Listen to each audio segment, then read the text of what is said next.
The New York Jets met with Aaron Rodgers in person, telling him that I don't think it's going to work out between us. Now we may know one of the reasons why. Some inside secrets on that. We'll find out next. More coming up on Boy Green Daily. I'm going to lose my gosh darn bananas. Boy Green Daily starts now. Zoinks!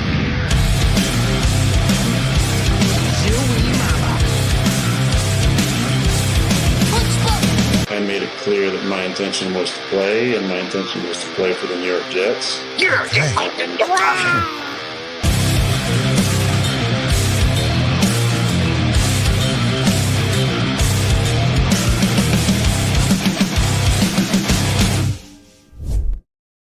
Hey, what's going on, everybody? I'm Paul Lesden Jr., a.k.a. Boy Green. I'm the New York Jets digital reporter for Heavy.com.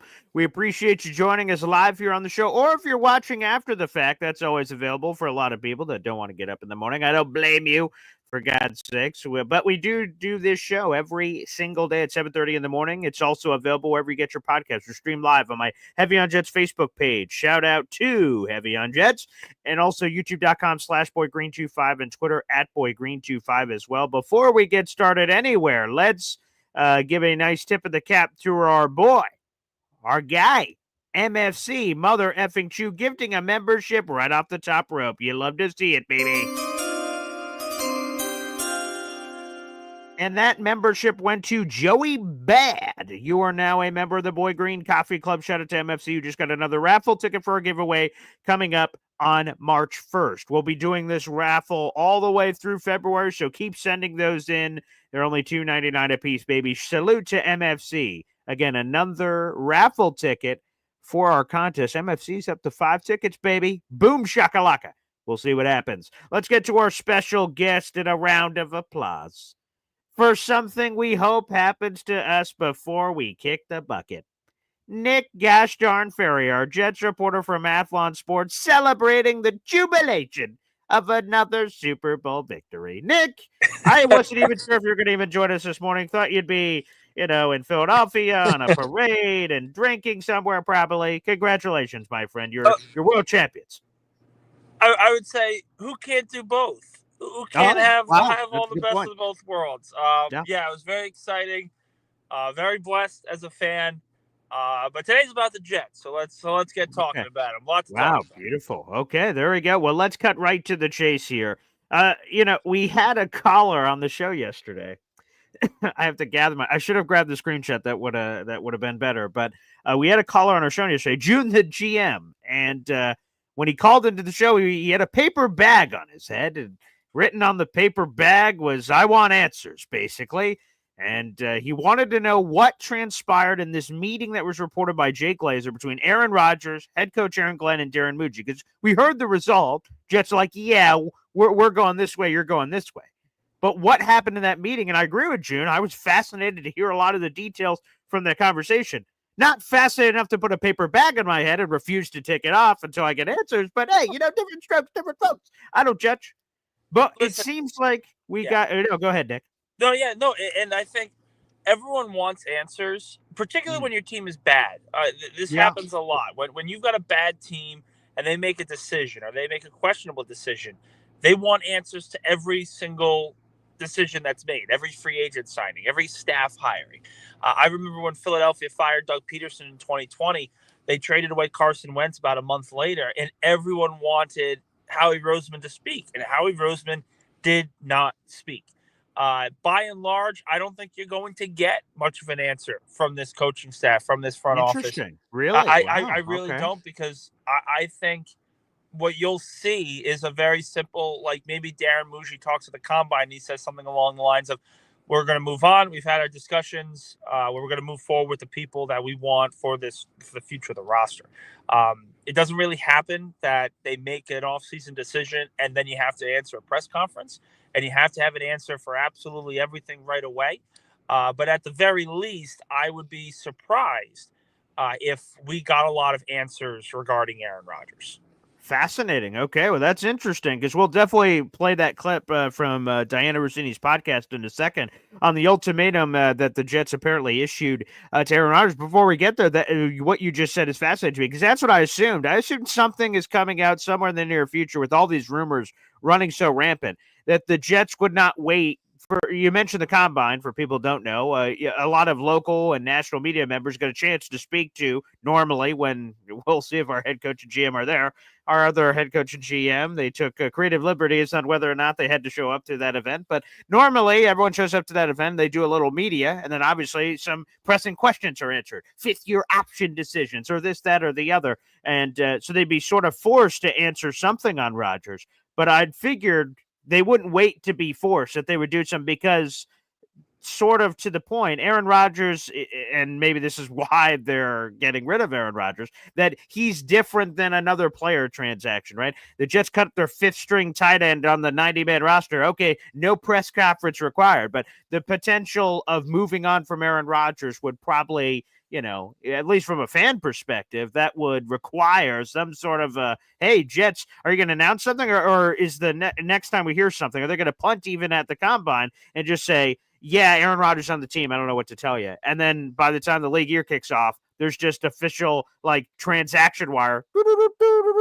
Jets have cut Aaron Rodgers. Yeah, that's curious. That's curious. And again, maybe it's different, but Aaron Glenn talked about not being a coach of one of 52 people. He's a coach of 53. And that tells me that they're not going to treat this Aaron Rodgers decision any differently than they would Garrett Wilson or Breece Hall or Sauce Gardner. They're trying to keep everything equal, and they're trying to have a baseline of understanding of this is how we do things. This is how we're going to continue to do things because we feel this is the best way to turn around the franchise. That's why I feel I see what you're saying. I don't think you're going to get those. Well, it's the quarterback, and we're going to need answers at quarterback. You'll get your answers when we have a decision on the full quarterback situation, whether it's we draft a quarterback, whether it's we sign a free agent, whatever that is, we will tell you when we have a decision made on who's going to be the starting quarterback. Okay, yeah. Actually, now that you say that connected with the Aaron Glenn stuff, it makes a lot more sense because they made a bigger deal about it, then that'd be going against the very fabric of what they're trying to avoid. So let's get to this. Again, June, the GM, and so did a lot of Jet fans, want to know what happened in that meeting.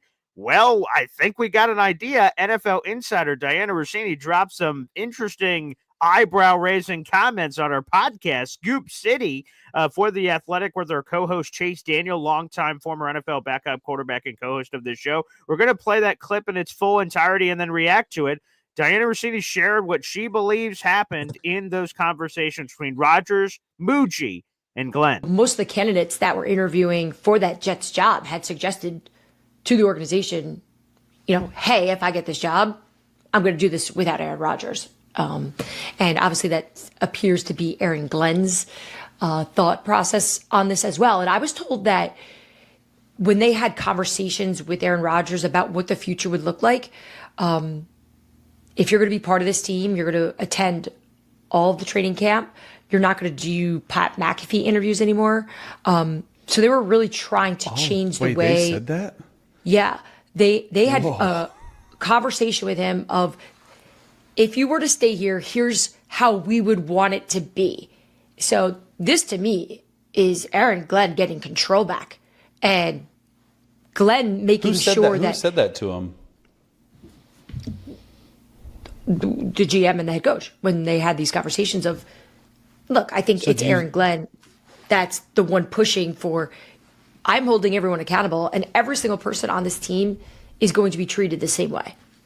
So do you think that if he would have agreed to not do that stuff, that he would have been their quarterback? Or do you think he was just thinking I don't want to be controlled. I don't want to be put in a box. This is fast. I knew none of this. And this is extremely fascinating to me hearing you say that. I think that no matter what the Jets were going to say, Aaron Rodgers wanted to move on. I mean, this is something that I knew about. So Rodgers himself. So he went up there to hear him out, but you're thinking that probably it's just like anything else. You want to listen, right? I think he was smart to talk to the Jets and say, all right, where do we stand? How does this work? And maybe if they were on the side of maybe convincing him more, this could have changed. But this wasn't the way it was when they traded for him, where, it was exciting. He was the GM pretty much. He was the GM. Yeah, he's the GM no more. Well, a lot to unpack there, Nick Faria. I think the most moving stuff to me were that he would have to attend all of training camp. Now, it's unclear whether she misspoke him at minicamp, because obviously Aaron Rodgers didn't miss any training camp. He missed the 2-day mandatory minicamp that was widely, eyebrow raising with the Egypt stuff and all that. But the more important thing was no more Pat McAfee shit. And I'm like, what? Like, oh shit. Okay. AG ain't playing. There's people questioning the reality of that in our comment section right now, that they don't believe Aaron Glenn or Pat McAfee was specifically mentioned. What's your reaction to that? And can you confirm or deny that part of the report? Well, the first thing I will say is that there's the general hypocrisy when it comes to the Jets. Many national analysts are quick to call the organization a circus for all the stuff that they had to go through. And part of it was some of it was Rodgers, openly commenting on certain things and, telling people what he wants and preferring to have some players over others and everything like that. People were quick to call them a circus. But now that the Jets want to hone it in and sort of bring everything together, true or not, now they're also a circus because they don't allow the outspoken quarterback, to go on radio and these other random shows. I find it incredibly hypocritical that the Jets are being criticized at all for this. Now, we can argue, the nuances of what they should do, and if allowing or denying Rodgers the opportunity to go on a ESPN show for an hour to talk random superfluous nothings with Pat McAfee is really that important and indicative of success. But Aaron Glenn wants it his way. And I think if you are the Jets head coach, if you are a Jets fan who is tired of the distractions, tired of all the losing, and you want discipline in the organization, well, this is where you start. You're not doing this. You're not doing that. You are a part of this team, and you will be a part of this team, meaning you have to be at every mini camp. You have to be at all these different places. Look at, even if Rossini may be misleading in some things where, yes, they can't be on Pat McAfee, but it's okay to manage minicamp because a lot of older quarterbacks do that in their past. I don't think it's really relevant. I really don't, because at the end of the day, the Jets made the decision to move on. They're not going to have Aaron Rodgers as a starting quarterback in 2025. And Aaron Glenn, based on that decision alone, is taking full control, full autonomy of how this organization is going to look. And I think a lot of people that had concerns about Robert Saleh was that he was too nice. He was too much a player's coach. He let him walk all over him. That's not the case here. And that's very clearly not the case here. So I think we need, and Jets fans need to understand that we want to be reactionary to the Aaron Rodgers news. But this idea that they have to agree, or the national pundits are right, teams a circus, I think is blatantly hypocritical. I couldn't agree more with that last thing that you said. 100%. The Jets, the media narrative, shout out to Play Like a Jet. I saw him say this on Twitter, right? Geez, the Jets let Aaron Rodgers go on the Pat McAfee show and mouth off on anything he wants. Bah, what a clown franchise. Geez, look, they're trying to restrict him. Freedom of speech. Look at these assholes. Look at the Jets. I'm like, what? Who? What? Yeah, I agree. Like, what the hell's going on there? And I agree with your other point. Aaron Glenn's trying to take control, man. Hey, this is his baby. This is his first shot, and maybe only shot, you never know, at being an NFL head coach. Like, he doesn't want to F this up. And if the ship's gonna go down, it will go down in his way, on his terms. And I respect that entirely. I think the question on a lot of people's minds, Nick, and I'll throw this to you, I don't know if you could confirm or deny this, is, so, okay, let's say Aaron Glenn gave these ultimatums to Rodgers. Hey, man, no more dicking around. You're not missing any of this. You're not missing any of this. Do all your vacations on your own time. And no more Pat McAfee shit. And I just want to pause right there, put a pin in that real quick, just to say I never gave a shit what Rodgers said on any podcast, because he joined a lot of podcasts. As long as he was throwing touchdown passes and winning, I didn't give a shit about anything he said. He could talk about aliens and politics and everything in between. And boy, did he cover a lot of ground in those Pat McAfee interviews. And I listened to all of them because I felt compelled as a Jets guy to make sure I was consuming all that information so I could bring any of the relevant stuff here to the show. So I didn't care about any of that. But I think the question on a lot of people's minds is, when that ultimatum is thrown on the table for Rodgers, did Rodgers say, yeah, no, I'm not about that, and then they parted ways? Or was he accepting of that and they still parted ways? Do we know the answer to that question, Nick Faria? No, we don't. And I'd be very surprised if we actually do get an answer to that. Okay. Maybe Rodgers talks on McAfee sometime this offseason and he, breaks it all down. Maybe he decides to retire. In his retirement speech, he says something. Maybe in his new area, whether it's the Titans or the Raiders or any other place, he starts saying, well, this is what went wrong here. Didn't really want to go and conform to so many other different things. I'm a Hall of Famer. I don't need to worry about this stuff. I'd rather just play ball when I want to play ball and move on. I don't think this is something that Jeff fans need to get worked up over. I really don't, because they've already made the decision. How they came to that decision is irrelevant. They've made the decision.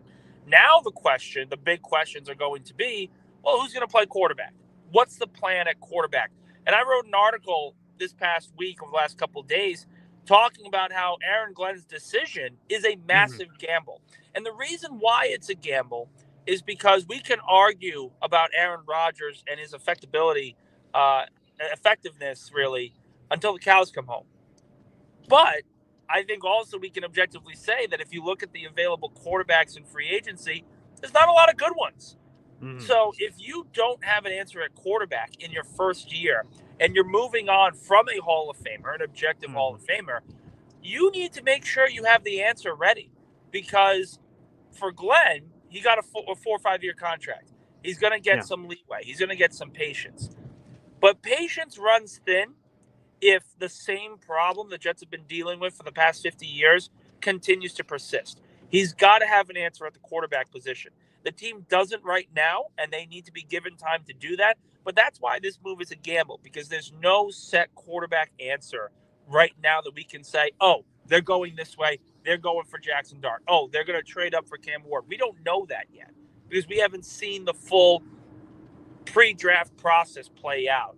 So it's a lot of waiting. It's a lot of guessing. But I think that's what makes this entire situation a gamble for the organization. Yeah, and it certainly is. Again, Travis Preheem, baby, with a 5-pack of Boy Green Coffee Club memberships. Yeah. Could be the last year, but it could not be. We'll soon find the answer to that question, I'm sure, whether or not Aaron Rodgers is going to be suiting up. But these 5 new members of Boy Green Coffee Club are Chance, Keith the Change, Steve USMC, 3/6, Arsenal Jets, and Joe Fliz. You guys are all now members to the Boy Green Coffee Club. Shout out to Travis. You just got 5 raffle tickets to our contest. And that contest, by the way, baby, is we're giving away one of these puppies. Okay, let's throw this up on the screen. A signature New York Jets football autographed by that Aaron Rodgers guy, where it could be his last year or it could not be. Garrett Wilson, Brees Hall, a lot of great signatures on that football. New York Jets Nike Salute to Service long sleeve and a custom laser engraving Jets Boy Green package. That's a license plate, pens, commemorative coin, and so much more. One lucky member to the Boy Green Coffee Club will win those wonderful prize packs. Again, you can punch in your raffle tickets throughout the rest of the month of February. Just join the Boy Green Coffee Club in the YouTube description down below, or gift some memberships or super chat or super sticker it up. Every raffle ticket is $2.99, so obviously get as many as you can. That'll increase your chances of winning that prize. Let me ask you this. You talked about the bag of mystery that exists here for old AG when he's choosing to go away from Aaron Rodgers. Obviously, we don't know what's behind door number 2. I'll ask you this, Nick Faria. Does Aaron Glenn know what's behind door number 2? Because by moving on from Aaron Rodgers, one of 2 things could happen. He says, I don't give a shit what's behind door number 2. Excuse me. I'd rather go behind door number 2 because I don't want to deal with all the extracurricular activities with Aaron Rodgers. Or I'm going behind door number 2 and no one else knows, but I know it's Tyrod Taylor. I know it's, random example, Justin Fields. It's whoever's in his mind. Do you think Aaron Glenn, in his mind, knows who he wants to be, who is going to be the next starting quarterback of the Jets in 2025? Do you think Aaron Glenn knows that? No, I don't think so right now. Okay. And again, the Jets are running a process-based organization right now. They worked diligently and efficiently to iron out the coaching staff and front office.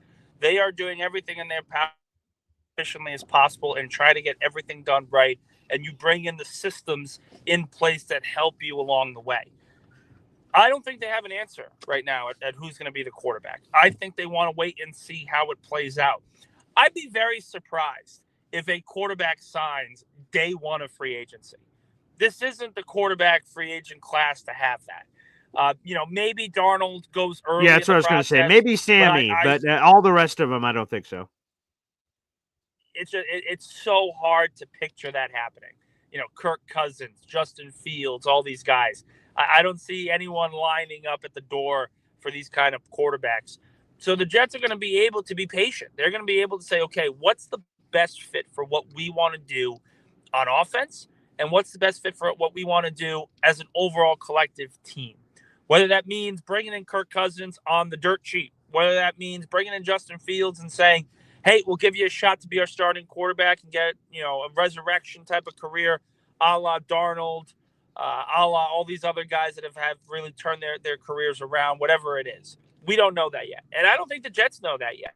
Because if they did, I think you'd already be hearing rumblings of they would prefer this over that. They would want this kind of quarterback overall. I think they're ironing out what they want their offensive system to be, because it's still extremely early in this process. We're about a month away from the start of free agency.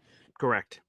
Staff, you're getting ready for the combine. You're also ironing out your roster to figure out what players you want to keep as a team. So there's a lot of decisions the team needs to make, and these decisions will be made. It's just a matter of I don't think that decision's been made just yet. And that makes a lot of sense. By the way, we got a super chat coming in here. I appreciate it. Wow. My beautiful daughter, Soraya Luna, giving us a wow for every one of these super chats coming in. Travis Preheim here. In AG, I trust. Bye-bye, Rodgers. And I feel the same way. I know a lot of people are pissed. The next time you go, Nick, I don't know when's the last time you're scheduled to be on Jake Asman. When you go on there, Jake is a fuming, fire-breathing dragon right now on the Jets moving on from Aaron Rodgers. And by the way, different strokes, different folks. Everyone can do what they want.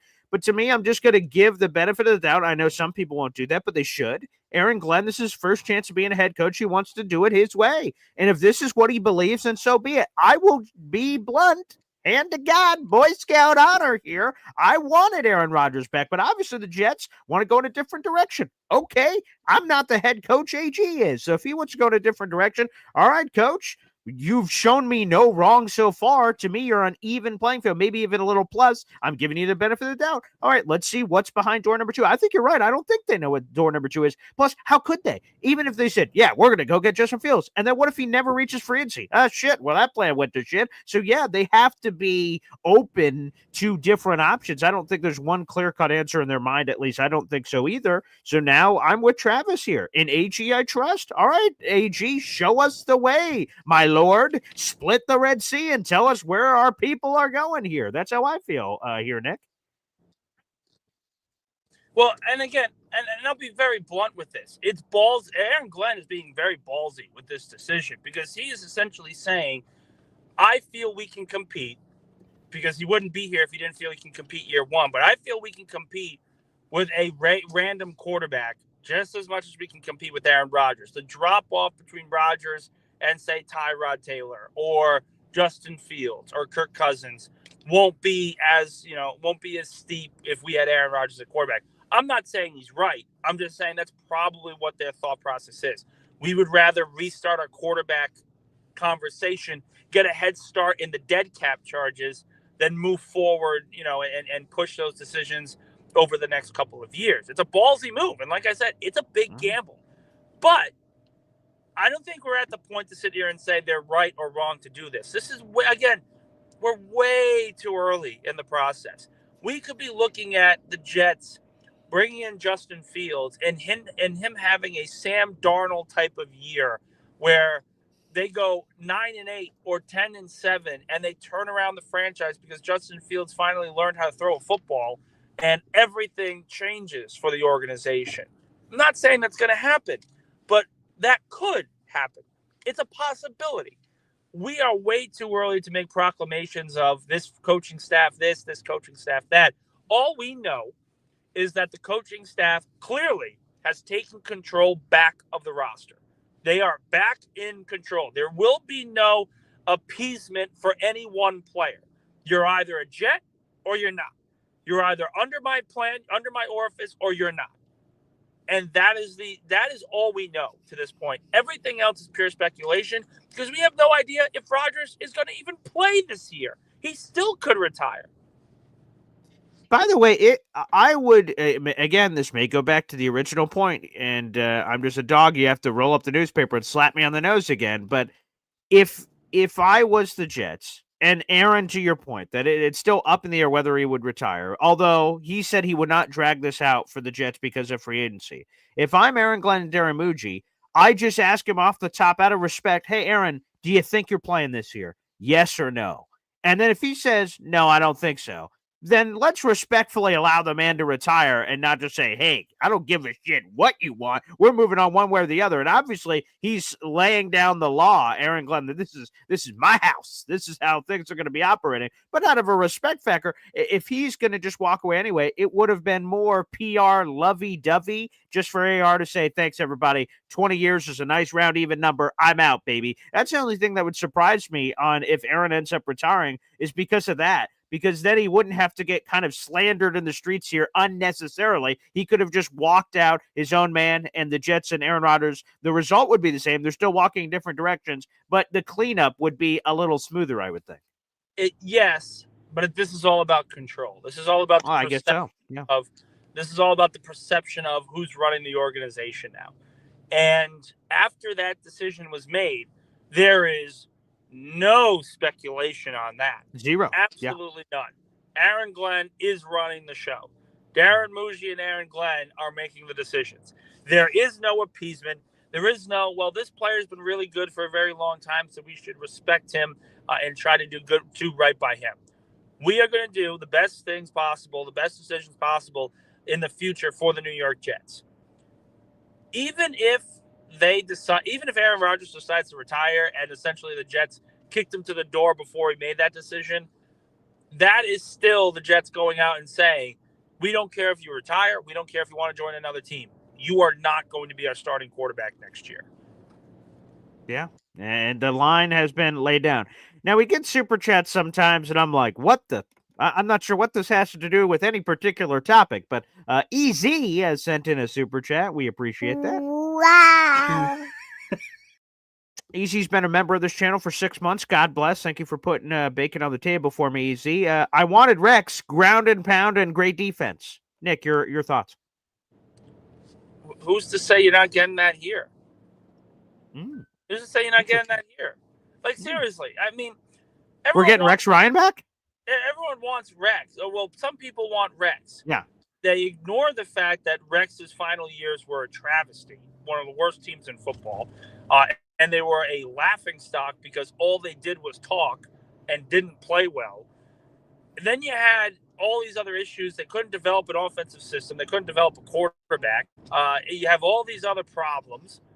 Who's to say Aaron Glenn can't get this defense to play great and also run the ball effectively? I mean, and here's the other piece.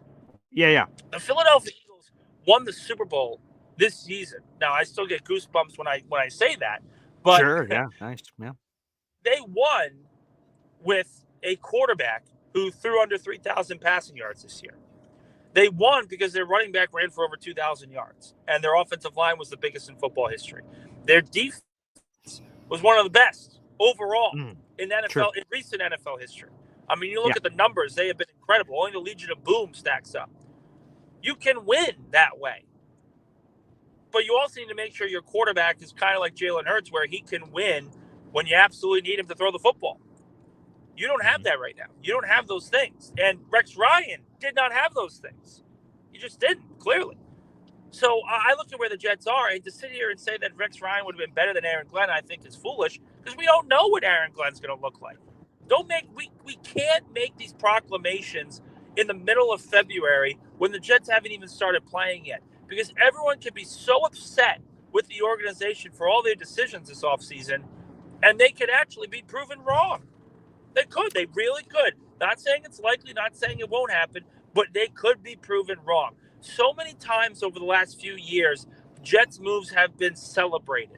The Aaron Rodgers trade, bringing in, Tyron Smith and drafting, Olaf Fashanu and all these different things. And people were celebrating them and they were happy about them and they were buying in. And the moves didn't work out. Coaching, players, injuries, whatever it was, it didn't work out. Maybe, just maybe, people should stop saying, oh, I love this move. Oh, I hate this move. What are we?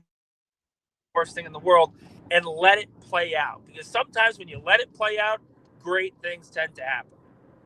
Yeah, last year I just happened to be at a laundromat, getting some laundry done late at night on a random day in free agency, and I just, let me just throw my phone while random people are walking around me. I'm just going to beg the Jets to sign Tyron Smith. I said, come on, Jets, let's do this thing. And the Jets listened, of course, and actually got text from people in the Jets building who said they thought it was funny. And I said, oh, wow, so they saw it. Oh, that's sort of nice. And they did it, and it flamed out miserably, obviously, with Tyron Smith now pondering retirement seriously. So you're right. Sometimes the moves that we immediately want to react to, good, bad, and different, sometimes you just got to let it play out. We got another super chat coming in here from Double R. We appreciate it. Wow.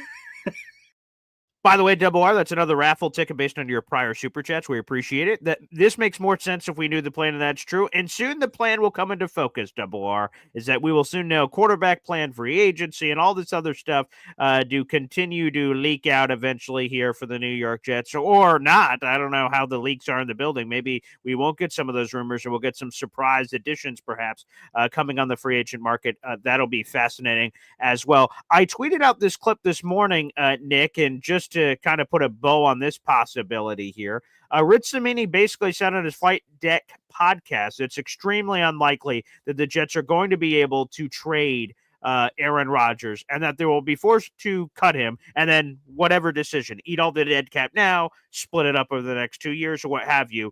Do you concur that a Aaron Rodgers trade basically has no chance of happening? Well, you just have to look at the teams that may be interested and look at potential compensation. Aaron Rodgers is not netting you a first-round pick here, ladies and gentlemen. That ship is long sailed. Sure. And, you look at teams that are going to need quarterbacks. The Tennessee Titans, well, they picked first overall this year. They may decide to draft their quarterback. I don't think they've made a decision there just yet. You look at the Las Vegas Raiders. Sam Darnold could be the decision there. We don't know. We have no idea. Sure. It's, again, still early in the process. Yeah. I am a firm believer that they're going to have to release him anyway. The only question is it a post or pre-June 1st cut? Correct. Do they want to eat the cap hit now and just say, hey, we're going to take this now, we're going to take the bullet here, and we're going to move on into next season with a much better cap situation?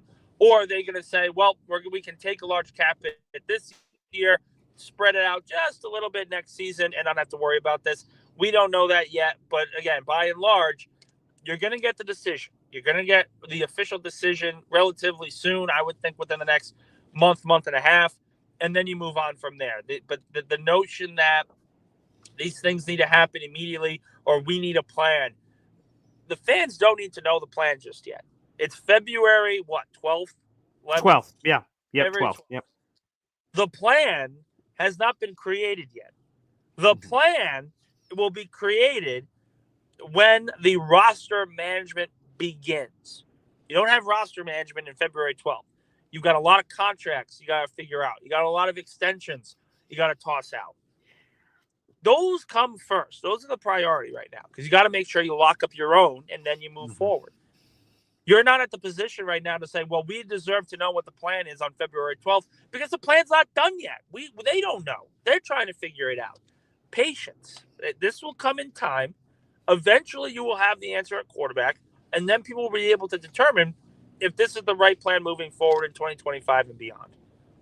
Folks, we are 106 subscribers away from 7,500. We're trying to make a chase to 10,000 subscribers. Once we get to 7,500, I'm giving away a free piece of autographed New York Jets memorabilia. It is free to subscribe to the channel. That is youtube.com/boygreen25. We do live shows every day at 7:30 and have wonderful guests like Nick Faria joining us on the show. So support the channel, baby. We're doing a giveaway for our free subscribers. We're also doing a bigger giveaway for the people that have decided to support the show financially. Again, raffle tickets are $2.99 a pop. Our top 5 leaderboard is on the scrolling ticker down below. So again, folks, we're only 106 subscribers away. As soon as we hit that, I'm going to be giving it randomly to one subscriber. It could be subscriber 1 from 1,000 years ago. It could be a brand new one. It will be completely at random. So again, make sure you guys subscribe to the channel and share it out to the universe. All right, let's do this. We'll play a quick hep song, and the phone launch will be open next, right here on Boy Green Daily. Boy Green Daily, Boy Green Daily, Boy Green Daily. Talking just football, man. Boy Green Daily, Boy Green Daily, Boy Green Daily.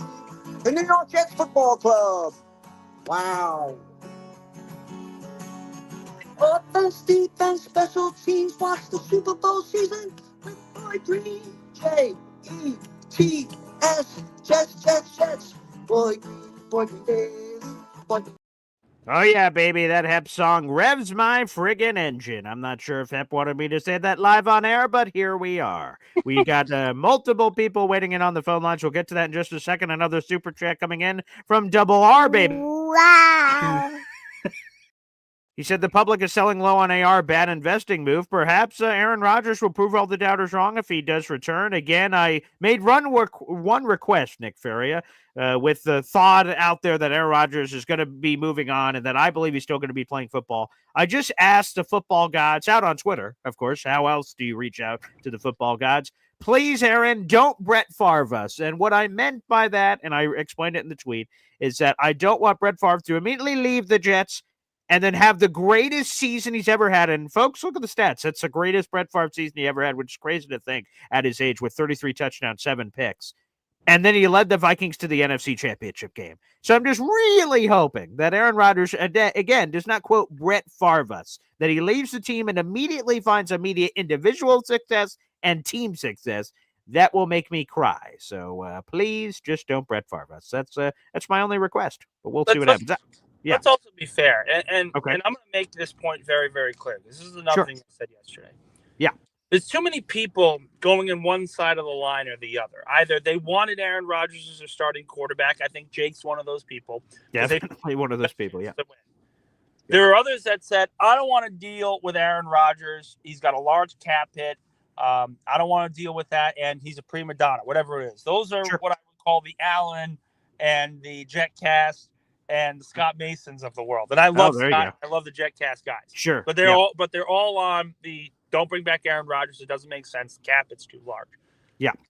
A lot of things can be true at the same time. A lot of things. Aaron Rodgers can give the Jets the best chance to win in 2025. That can be true. But it can also be true that for a declining player, and I think we all can acknowledge that he looks like a declining player based on the metrics, based on his overall numbers over the past 4 years. That No doubt, not the same guy. Yeah. He's not the same guy. It would be very foolish to extend cap hits for declining players like this past 2025. Very, very foolish. That's not what smart organizations do. That's what a team like the Saints does. And the Saints are in cap hell for the next 4 or 5 years. Yeah. That's also true. So these two things can be true. Then the third is Aaron Glenn we understand Aaron Glenn needs to take control of the roster, which means it's smart to essentially tell him, no, we're not going to allow you to do these certain things. We're not going to allow you to go on trips in the middle of the offseason workouts. We've got a new offensive system. He's smart to do that. He's also, as the fourth part to this, it's also, we have to acknowledge that they need to figure out a plan, because it's a gamble when you do not have a set answer at the quarterback position. All these four things are not mutually exclusive to each other. They're not. What it is a team that is dealing with an extremely difficult decision. Extremely difficult decision. That doesn't mean that the Jets are right or wrong right away. We have no idea if they'll end up being right. We have no idea. But this notion that they have to pick a side, there is no side to pick. All four things are true. And it's just a matter of making the decision that they feel is the best for the organization. That's 100% correct. All right, let's get to the phone lines, baby. We got a lot of people waiting. We'll start off with EZ here on the program. What's up, EZ? Hey, how you doing, boy? Hey, the Rolling Stones. Very nice. Yeah, the stolen drones. Oh, there we go. Yeah, they raided the military, whatever. So, anyway, Nick, military? how you doing, Nick? How you doing, Nick? Wait. Did you say raid the military? Yeah, the stolen drones. A friend of mine once said that one time about the Rolling Stones. He called them the stolen drones. It's Okay. my friend Ray from Long Island, a long time ago. I think we're hanging out in this bar called the Yankee Peddler in Merrick, and we were just doing crazy shit happened in that place. Had a great jukebox. Oh, well, best jukebox in the world. Yeah. Anyway,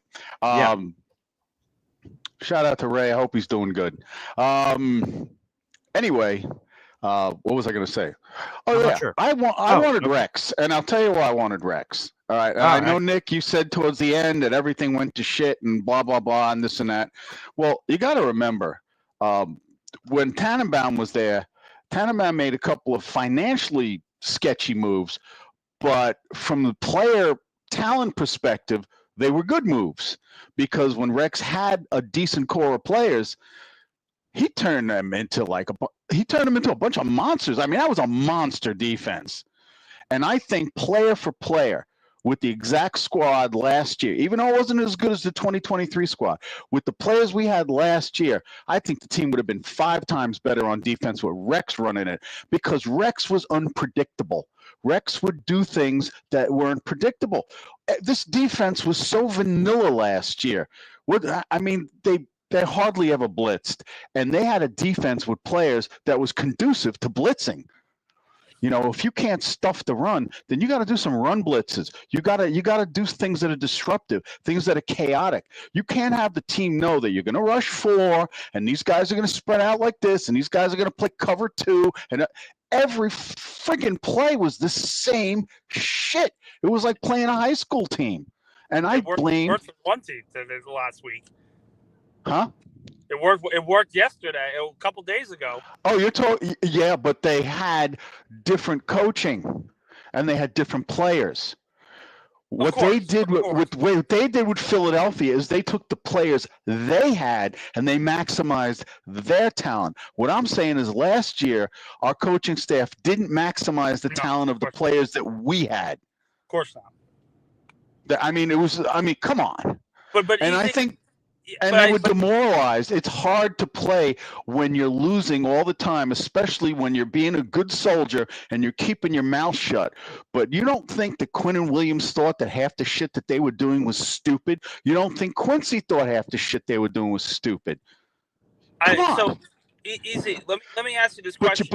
But you're a professional, and you have to. And if you speak out and you do the wrong things at the wrong time, you're looked at as a pariah and not a team guy. So there's a lot of shit that these guys had to put up with, where they just had to bite their tongue. But easy. Let me ask you this question here. Go ahead. You wanted Rex because he was unpredictable on defense. When's the last time he was a defensive coach? Doesn't matter. He hasn't been, but it does. How good was he when he was in the NFL? How good was he? But that was 15 years ago.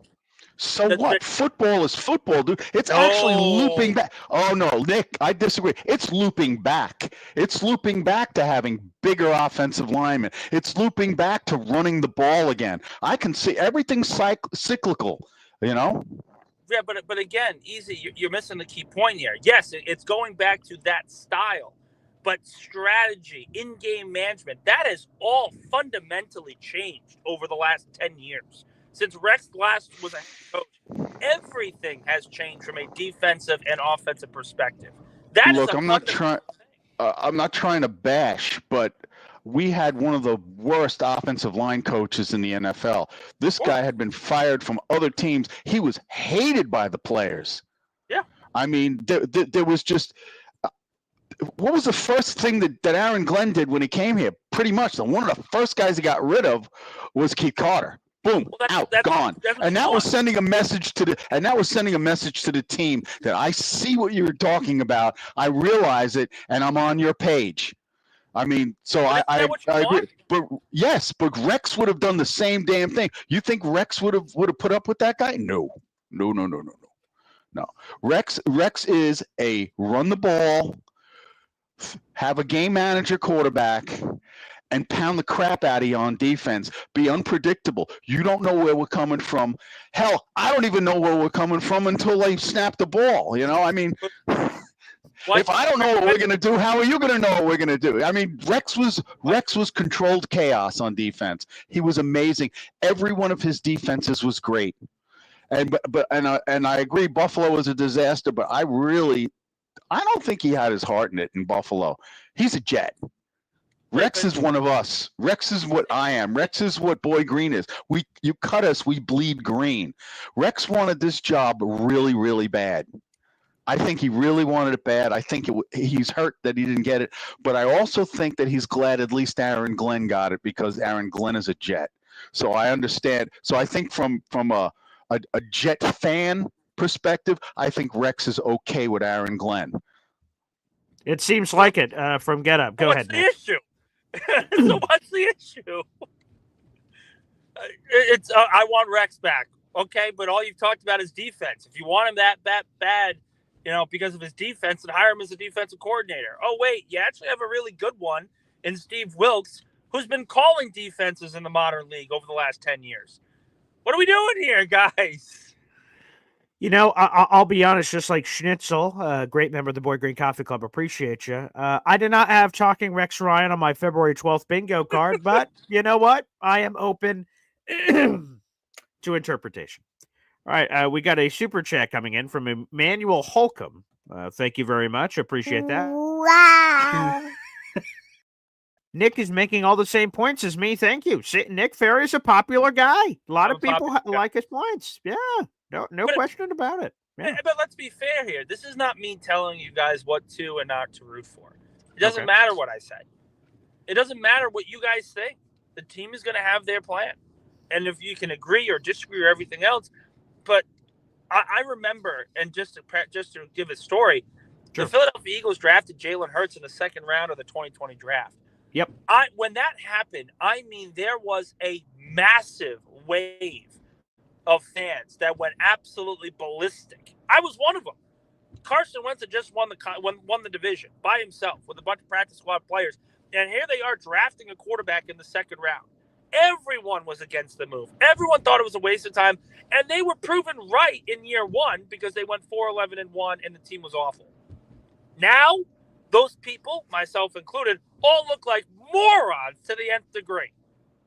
The team, Jalen Hurts is a Super Bowl MVP. The Eagles have won a Super Bowl. They've been to 2 championships in that span. Let it play out. Let's see what they have, because that plan might end up being the best plan forward. It very well could be. Emmanuel Holcomb, Nick Faria fan. Easy? Unsure. All right, let's go back to the phone lines here. We've got NY Jets FL here on the show. What's up, pal? Nick, you can thank me for the blowout prediction. Did you think about me the night of the Eagles blowout or not? Or you didn't go that far back in our conversation? I'm going to be honest with you guys. Absolutely not. The only thing I was thinking of was, holy bleep, bleep, bleep, bleep, bleep, bleep, bleep. I'll tell a quick story, but I left my wife in our I'm so sorry. I left my wife in our bedroom. Oh, said, don't come out. I'm so sorry. Oh, wow. I said, don't come out. Stay in the bedroom. Don't leave until the game's over. And she's like, but I have all this stuff to do. I'm like, Super Bowl now. It's go time. It's go time. So wait, you locked her in a room for 4 hours? Good Lord. Hopefully you slid food and drink underneath. Yeah. I mean, there's nothing there. I'm okay, good. You got to do what you got to do to win. And that was fantastic. Devontae Smith catches a touchdown pass, and I'm sobbing like a baby. That's essentially what happened. That was a beautiful day. That was a beautiful day. I'll just say real absolutely. quick on the Eagles thing: 3 Super Bowls in like 8 years. Again, the Jet fans have been waiting 57 some odd years for God's sakes. It's just crazy. So enjoy it because obviously, I mean, I guess unless you're an Eagles fan, it's going to happen every couple of years apparently. But when I knew it was over on the Cooper DeJean pick 6, I'm like, oh boy, this is over. Like because. I was texting my dad about this. I think I said this on the show yesterday. And the Seahawks Broncos Super Bowl, we had the number 1 offense versus the number 1 defense. I kept saying to myself, even as Seattle kept putting up points, I'm like, it's Peyton Manning. Peyton Manning's just going to flip it on, and then we're going to get a game here. He's gonna. They lost 43-8. So, like, Patrick Mahomes, okay, he's going to come back into this thing. He's not going to keep getting smacked around. And then he kept getting smacked around. So, yeah, but NY Jets FL deserves all credit. They will build a statue for him in Philadelphia right next to Rocky and Nick Foles, I assume. But he came on the show on Super Bowl Sunday morning and predicted an Eagles blowout win. And I'm like, what? And booyah, there you go. So God bless. Yeah. Great work, Ted. I did talk to you, Nick, and you said, no, don't say it. Don't say it when I said that would be a blowout. But on to the Jets really quick. Superstitious man. Let me be clear. I'm a superstitious man. My wife didn't watch any of the playoff run with me, so I essentially told her, you stay in the bedroom, you don't come out. It's one of those things. I'm like, I was sitting down. I had the same outfit on that I had worn for the 4 playoff wins. And I'm saying nothing will change. I'm going to have my glass of water. I'm going to watch the game. I'm going to scream. I'm going to yell. I'm going to lose my voice for a little bit. All these things into perspective. So I'm a superstitious man. No one was going to tell me, oh, the Eagles are going to win this, Eagles win that. Didn't want to hear it. Wasn't going to hear it. Wanted to see it. And you saw it. There you go. Beautiful. Yeah, the same way. On to the Jets. I think I'd rather tear this down as far as I have to go to build like the Eagles. I'm willing to, and I think people who want Rodgers don't really understand that this is not an immediate fix. To me, this is a 2 to 3 year window of getting Glenn's guys in, seeing who the players that Glenn wants to keep, drafting the right people, getting a bridge quarterback, which is my first question. What is your opinion on a guy like Cooper Rush? I mean, he's a UDA. He's only like a $3 or $5 million a year quarterback. And my friend's a Cowboy fan, so we watched a lot of games. He was more than serviceable, as a starter. Nick, you don't agree? No, I don't, because the reason why he was so successful is because the Cowboys team is really talented, and they've been really talented for a long time. When they went on that run to start the year in 2022, when he was like 5-0 to start before he got his butt kicked by Philly, they were winning games because the defense dominated. Micah Parsons was great. You had DeMarcus Lawrence. Trevon Diggs was picking off passes left and right. Deron Bland was great. All these things. And on offense, you had a solid running game. You had CeeDee Lamb, who's a top 5 receiver in this league, and you have an offensive line that's gotten better. The Jets don't have that full collection of talent to do that with Cooper Rush. You need a quarterback who, dare I say, is a little bit like Hurts, where you take what the defense gives you. He doesn't turn the ball over. He doesn't make mistakes, and he just puts you in a position for other players to win the game for you. I think that's kind of the look ahead. I don't think you need to tear it down, though. I really don't, because there's a lot of talent here to base off and start as a foundation, far more than when Robert Saleh showed up. It's just a matter of you've got to find the quarterback. If you can't find the quarterback, you're essentially, Aaron Glenn is essentially Vic Fangio, where, yeah, you won a few games here and there, but you couldn't actually finish over 500 because you need a quarterback to be able to do that. That's all I got, Paul. You probably got a lot of callers, but I think a lot of people that don't want Rodgers don't understand. Well, maybe they don't want to realize that it's not an immediate plug and play, situation. I think we do have a baseline of talent here, but not, we need safeties. We need another corner. Need a run stopper. I said it all yesterday. Need possibly linebackers. And a quarterback, obviously. So anyway, appreciate the call. Taking my call, Rob. Have a good one. All right. Thank you. Yeah. I would just say this. I think Connor Rogers said it beautifully earlier this week on Badlands, their first episode. They get 2 episodes a week when you're at the War Room level. In the first episode, he sort of said, for the Aaron Rodgers truthers, for lack of a better word, he said, what do you believe if Aaron Rodgers comes back? What do you believe the ceiling is? And Connor started walking through it, asking rhetorical questions and answering them. He went like, "Will the Jets win a Super Bowl with Aaron Rodgers? I don't think so. Will the Jets go to the AFC Championship game with Aaron Rodgers if he was to come back for 2025? No, I don't think so. Could they make the playoffs? Yeah, maybe." This is Connor Rogers speaking in my made-up Connor Rogers voice of maybe it could happen. And then we go all the way through it, and again, I'm an optimistic guy, and I convince myself every year, oh, yeah, we're going to win the Super Bowl. Like, I was just saying it. I'm like, oh, baby, we're all 0-0. Okay, boom, Jets Super Bowl, baby. But if we're being honest, so we're trying to put everything aside. Right now, we don't even know who the hell the starting quarterback is going to be. It's hard to see the Super Bowl and all that jazz, and to think that Aaron Rodgers can suddenly fix it, that's where my mind has shifted. When Aaron Rodgers first arrived here, I said, we're getting MVP Rodgers, let's freaking go. And then his Achilles blows out. Now we never know if we would have gotten that or wouldn't have gotten that. Who knows? I just know we don't have that anymore, and that we have an average, put it around, starting quarterback for the New York Jets. And is that good enough to fill all the holes and everything else? Aaron Glenn obviously thought not, and that's where we are. So, but interesting call there from NY Jets FL. All right, let's go to the phone lines here. We've got, it looks like Taylor Sterling with a special guest, TS, here on the show. What's up, buddy? What's up, BJ? Hey, what's happening? You can see why I don't normally call in. I feel you there. I don't see what the purpose of that leak on Super Bowl Sunday was. It only benefits the media. It doesn't benefit the Aaron Glenn regime. It does not benefit Aaron Rodgers. I don't know why everyone has just jumped to buying in.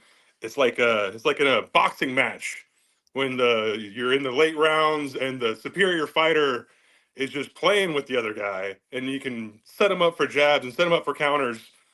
Rossini, Glazer, the media, it started about like game 5, basically, when Saleh was fired.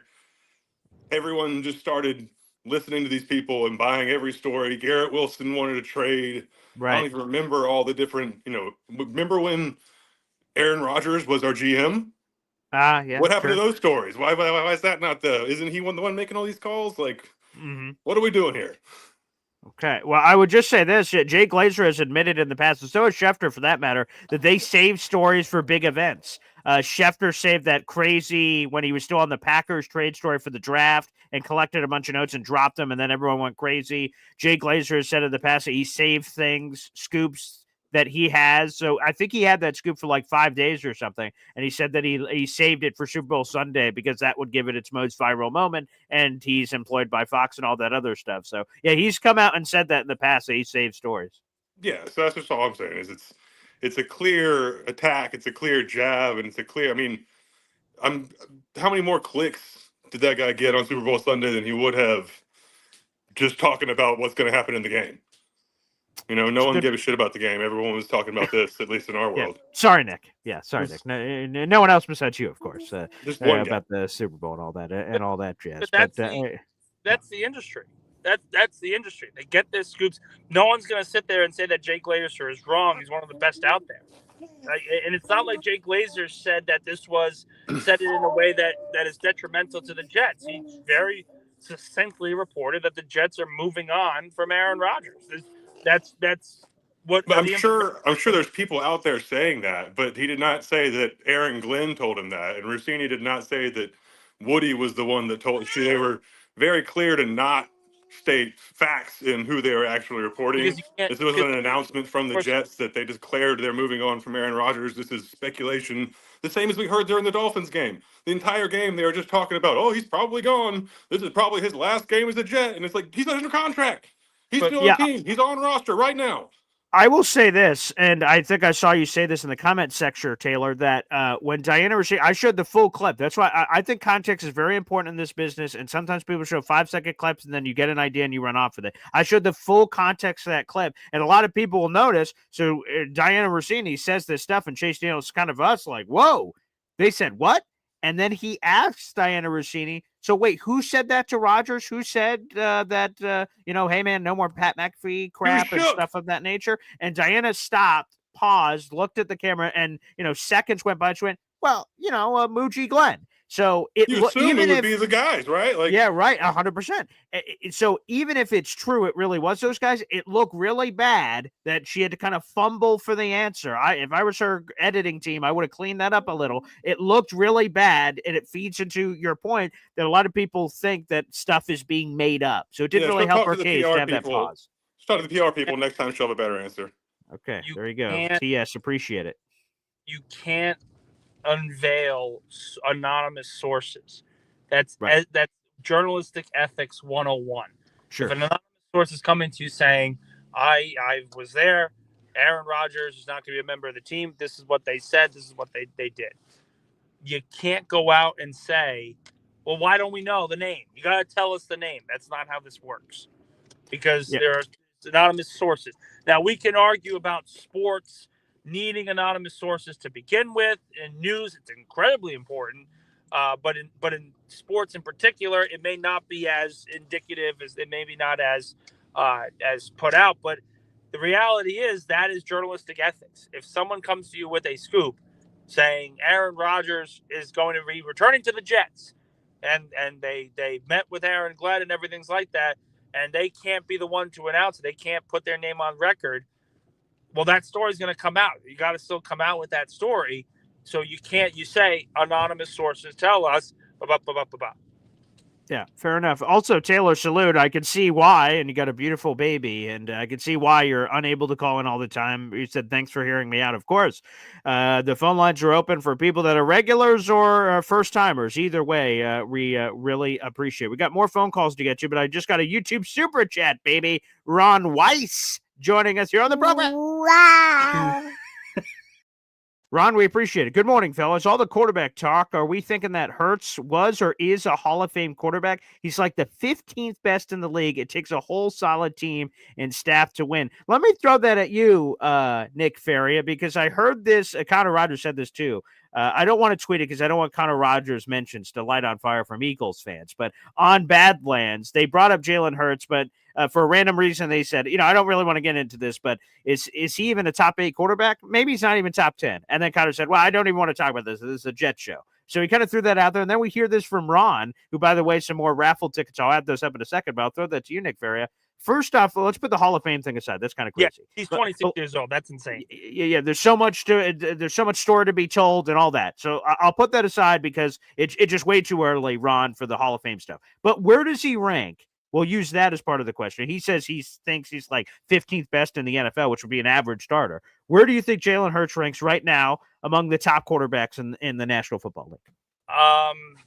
He's clearly above guy. I think this is a preposterous question.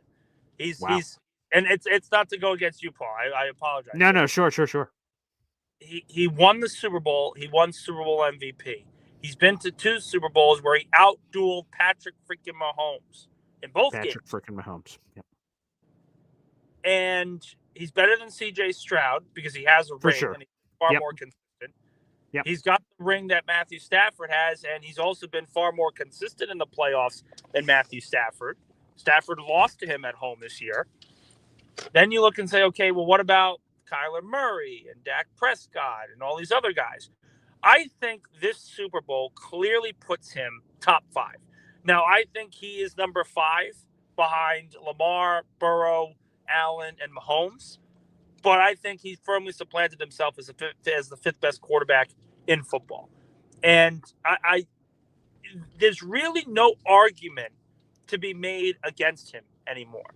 Because people will say, oh, well, he's on a stacked team. So is Mahomes. Mm-hmm. Like, okay, and he wins. He wins. And he wins by throwing the football when he absolutely needs to. He torched the Kansas City Chiefs defense who took away Saquon Barkley. Josh Allen couldn't do it. Joe Burrow couldn't do it. Lamar couldn't do it. All these quarterbacks that lost to the Chiefs this year couldn't do it. Jalen Hurts did. And you're telling me that he's not as good as some of these other guys?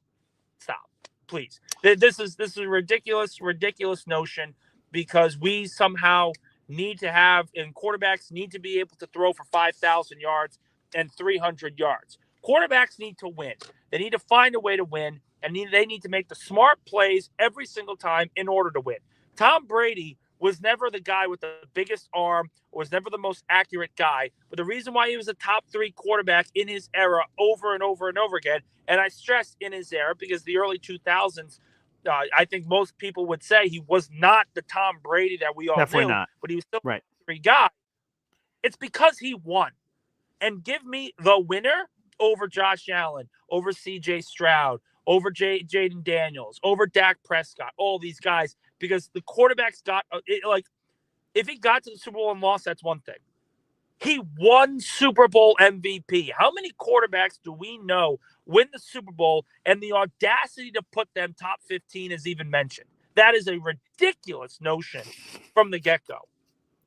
And I will just say this, Jalen Hurts has killed it in the Super Bowl. He's been in 2 of them, and he's been amazing. Look at the statistics. He made one mistake in the Super Bowl 59. It was the pick when he was rushed on a throw. I think that was Nick Bolton getting up in his grill, and he sort of softballed the throw, and it gets picked off. A great interception by a Chiefs defender there. But besides that, Jalen Hurts has played money. So salute to Jalen Hurts. I'd put him in the top 10, but this top 15, it's sort of insulting. And maybe he could even go top 8, quite frankly. And hell, Nick put him in the top 5. And I think, hey, to the winner goes the spoils. To the winner goes how the songs are written, man. And Jalen Hurts, is Super Bowl MVP. He's the Super Bowl champion.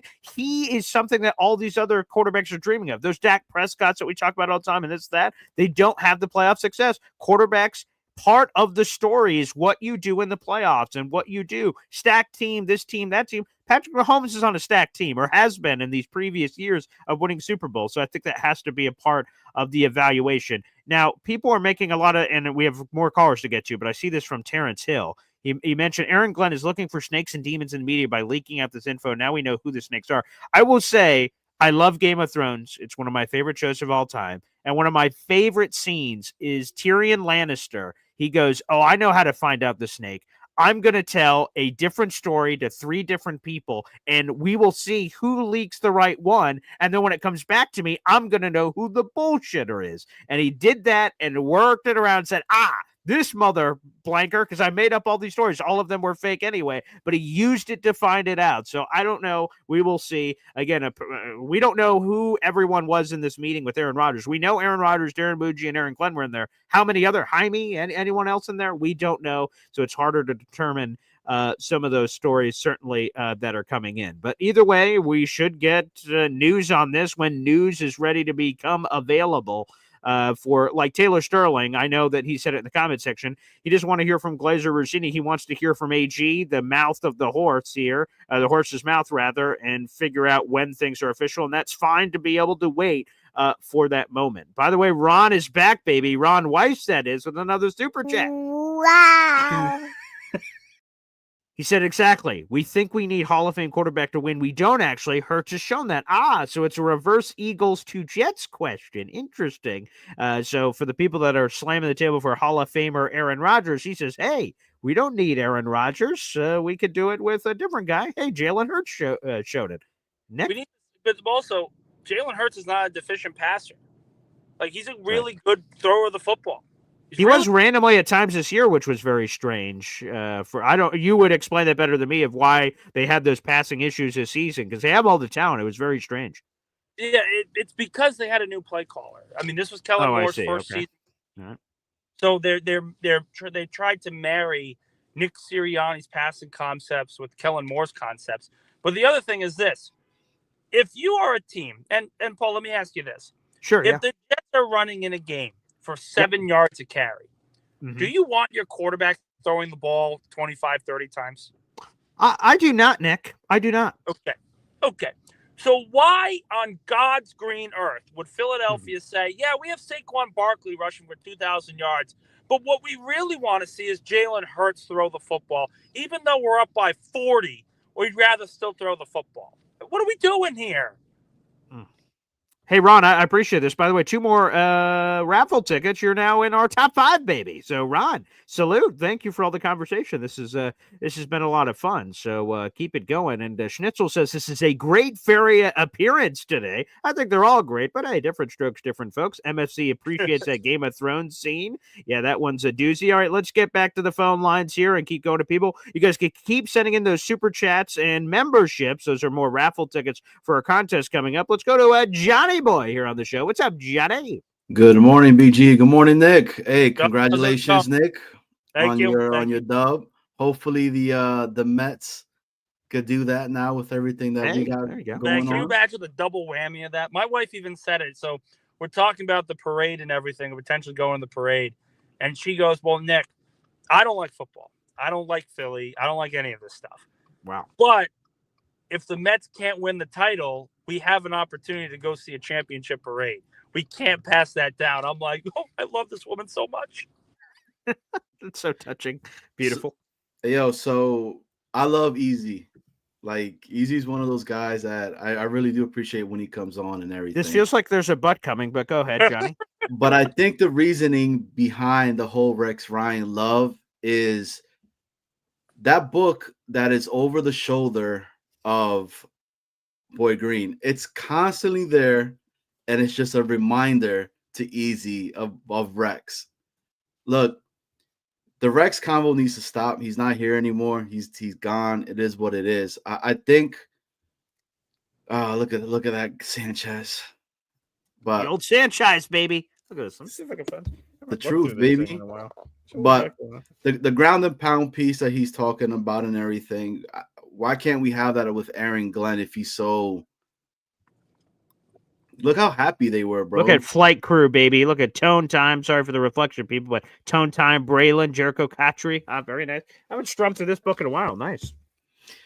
But it is what it is with the Rex. He's out. He's not here no more. And that book needs to be just put on the shelf, just like BG has done, and just keep it up there collecting dust because it's done. Like, he's not our guy anymore. There's a Rex dressing up as his brother Rob Ryan. Yeah, there we go. Let's get that in there. Very nice wig and the pillow up the shirt. Yeah, very nice. Yeah, it is collecting dust. So, like, wow, that's a lot of dust on there. So, but yeah, like I said, I appreciate EC. Thank you, Rex Ryan. Play like you mean it. Go get. I'm sure it's still available somewhere. I bought it back in the day, but still available somewhere. But yeah, I appreciate everybody who calls the show. We get all kinds of interesting callers here on the program. It's part of the Boy Green, coffee club community. I guess we're all unique. Yeah, and I mean, he's entitled to his opinion and what he wants to say. So, like, Easy, keep being yourself, bro. We all appreciate it, man. But Rex is done, man. It is what it is. We don't need to be speaking about that cat. Aaron Glenn is coming on the scene and making his name put out there. He told people, I am not Bill Parcells. I am Aaron Glenn. And if this report is true in regards to the whole stuff, first and foremost, right, to TS, they can't go out and say, hey, Joe Schmo is the individual that told me this and all that, because then we're never going to hear about what could potentially be really going on, right? So I don't think, just to clarify TS's point, because I know he's not on here to defend himself, I don't think he was asking for the straight-up source from Rossini. When Chase Daniel and Rossini are talking on the show, he's saying who said that to Rodgers, not who her source was, not who told it to her, who told it to him. And then she paused and goes, well, Muji and Glenn told him. But TS already questioned Rossini probably before that video even came out. And then when he saw the video, he's like, wait a second. She stuttered. Whether it's true or not, it appears as if she made it up. It mirrored, she started, it was this guy. And that's why the TS, who already had skepticism, it's like, even if it's true or not, that's only feeding the skepticism, I think. I think she was trying to protect the source and just be like, if I say this, who it is, it could feed it. Okay, maybe. Yeah. All right. I mean, the way I took it, I think she almost said it. Like, she got caught off guard with it. Yeah, like she didn't expect that follow-up. Yeah, maybe. And then she was about to say it real quick, and then she was like, "Oh snap! Wait a minute, can't do this." Okay, that makes sense. And then the other situation with Aaron Rodgers now, right, and everything that's going along with him, and look, I thank Aaron for his services Yes. He came in, he electrified the Jets again, the organization in the sense of all the fans and all that, but it just didn't work. Right? It didn't work. It's done with the dude. If it is done, right? Because again, there's now reports that are being stated out there that supposedly they're still in conversations and still talking. So we really don't have no idea. But what Rossini is saying, I think it lines up after what Pat McAfee said on his show and was like, oh, he's going to be on the show itself to kind of talk a little bit more about what's going on his side of stuff. But he's currently out of the country right now, you know what I mean? And I was like, Pat McAfee show, for those who don't know, they worked out timing wise. They're on vacation this week, so they have not responded to Rossini reports themselves about their side. So I think when they get back from vacation, I don't know this 100%. It sounds like from everything you said here, Johnny, that we're going to get Aaron Rodgers and Pat McAfee both addressing this the following week. We'll see if that ends up being true. And I mean, it is what it is. Like, again, I'm at that point now that I'm standing behind Aaron Glenn. We finally got some adults in the actual organization that are standing up and are staying true to their word and not making it a circus anymore, right? To be able to go ahead and say that. Look, for example, a big example for me was Quinnen Williams, right? As soon as he said what he said to you, BG and all that, right? New phone, who's this? His stuff got deactivated, and I think that's an Aaron Glenn thing, picking up the phone and be like, "Yo, either you're gonna roll with me and do what we're supposed to do, or I guarantee that I could get a lot of more picks out of you and all that." It is what it is. I hope that one of the first moves that comes from the organization is that they speak to Garrett Wilson and extend the guy, for sure, right? Which I hope they do that. Right. But if not, and it's like, Garrett is like, oh, I don't know. I'm tired of the losing. I'm tired of all this stuff like that. So to me, that would mean that he's not on board on what they're trying to get accomplished. So then on to the next one. I don't know, man. Like the plan, we have no idea what that is. And I think for once, that's a good thing. Because maybe you're right. Yeah.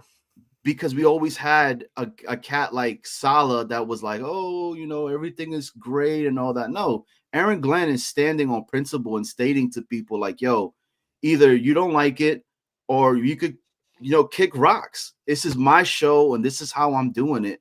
And if you're not going to be for it, right, it is what it is. Look, I envy what Philly did over there and all that. Yeah. Philly was on our boat for a long time, not winning anything. Right. And then look how they did it. Hurts in that game itself, when they were stacking the box now against on Barkley and all that. Right. He said, guess what? I still got an arm and a gun. We would kill for a quarterback like that to be with us and all that. To be 100% honest with you, I would. I liked Hurts and what he's done and his whole story. But again, man, I'm glad that we finally got individuals that are there that are making it the way it's supposed to be. We'll get people. We don't got somebody that's going to be what's it called? A player's coach, right? That's like, it's okay, buddy. Like, you Clemens, it's all right, man. You didn't get caught this time around, but no, like if that dude is messing up, I think Aaron Glenn tells him, sit your ass on the bench, right? Think about what you've done. And if you do this again, I'm cutting you. 100%, and I believe Aaron Glenn mentioned that it's or Diana Rossini mentioned it of Glenn that he's trying to take control. Nick, if you have to leave at any point, let me know. I'm about to have to leave, but I want to make sure we get to our last couple of callers here. So let's go to June, the GM, here on the show. What's up, June? Hey, no paper bag. Okay. Hey, listen, I told you guys the paper bag comes off when I find out the truth, and the truth is they had a talk with him. The two sides couldn't align with the vision of what Glenn was asking for. And I think they left on good terms. They all men. I think they said, hey, listen, it's not going to work out here, but we'll make sure we put you in a position to go somewhere else to go play ball, because he's going to play ball. But that beside the point, because I'm kind of tired of talking about Aaron Rodgers, to be honest. I love him, always been one of my favorite players, but he's not a Jet no more, in my mind. So I wanted to ask Mr. Nick, because I haven't got the opportunity to be graced by his intelligent presence. So, Mr. Nick, listen, I know you connected like Al Pacino and Scarface, okay? I know that. I want to know, have you heard anything about what we're trying to do with the quarterback position? Something that hasn't been really thrown out there. Have you heard anything of how we're leaning? Because I'm just don't know what's going on. No.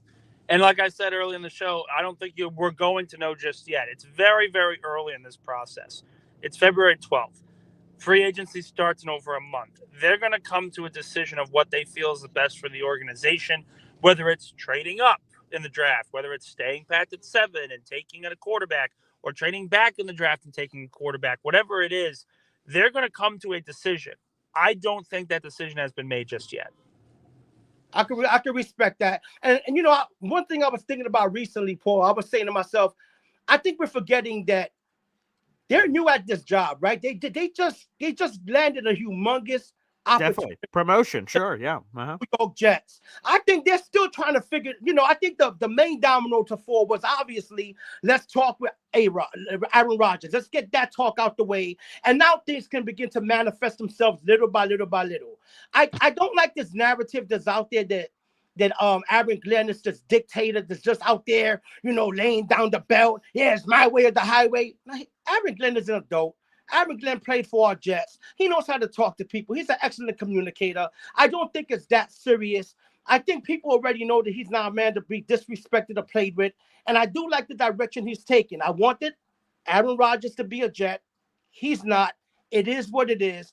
But I have a high hope that I think that we're going to turn the corner. Now, whether it's next year or the year after, I don't know. But one thing I do want to say is, I do not like this idea that's getting tossed out there that we're going to tank this season to get a good quarterback in the next year's draft because there's more talent. Listen, check this out. That doesn't guarantee you anything. We don't know who's going to be a great quarterback and who's not going to be a great quarterback. There's been plenty of busts. There were high draft picks. My thing is, let's try to figure it now, sooner rather than later. And let me throw this out there. I know he's getting a bad rap, but Milroe does have similar qualities to a Jalen Hurts, who played for my Sooners, who really, cleaned up his situation when he was with my man Lincoln Riley before Lincoln Riley betrayed us. Okay. Hey, Jalen. I see he's not maybe he's not as gifted as a passer, but he is a little bit more athletic than Jalen Hurts. I like Milroe, late 3rd round. That's my thought. June the GM. Okay, Jalen. Beautiful. Let's copy paste, baby. Jalen Milroe, Jalen Hurts. I can't tell the difference. God bless. Super Bowl MVP. Nick Faria, I want to thank you so much for joining us on the show. As always, enjoy the Super Bowl parade and all the festivities with you and your beautiful wife. And we'll have you on again very soon, my friend. Sounds good. Appreciate it, Paul. There he is, Nick Faria, our Jets reporter from Athlon Sports. Thanks, everybody, for tuning in. 600 people live in the room. Like the video, hit subscribe. If you're watching after the fact, like the video and subscribe, baby. Again, we're getting closer and closer to 7,500 subscribers. We are currently, let me hit the refresh button. We're currently 105 subscribers away from getting to 7,500. Once we get there, we're giving away a free piece of autographed New York Jets memorabilia, baby, to one lucky subscriber. Please share out the channel. We're live every single day at 7:30 with amazing guests and so much more. And sometimes we're even live beyond just the 7:30. Again, shout out to Taylor Stirring. It was great having you on the show. And again, you got a beautiful baby, my friend. I've got a little one at home that just turned 3-month-old, so I 100% know what you're talking about, man. But we appreciate it. They're even in the comments section. If you could call in, you could call in. That's great. I appreciate all the support for the show when people call in and support the show in any way. God bless everybody. Thank you. Take care. And we'll be back on soon. See ya. Peace. Let's go.